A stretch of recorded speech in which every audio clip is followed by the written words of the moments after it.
We're here today to launch the Discover Local event, which will be an ongoing event series focused on localism and sustainability.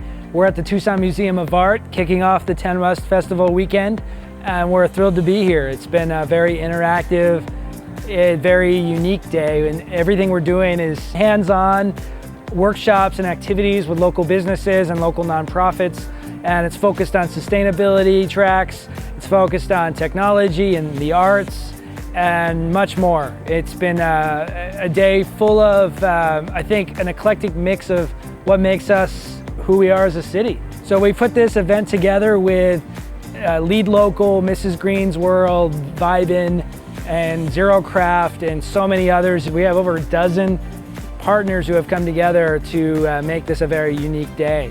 We've got some micro workshops going on, as well as a community art activity that is led by Linda Cato. And then as you go in, you'll see the Tucson Museum of Art activities and workshops. And then outside on the whole courtyard space in the back of the Tucson Museum of Art, we have many micro workshops and activities for all ages. For more information about Discover Local and Local First Arizona, which is all about making our economy more diverse and inclusive and strengthening our local economy, visit www.localfirstaz.com and be able to follow along with what we do with this traveling roadshow for localism and sustainability for Tucson.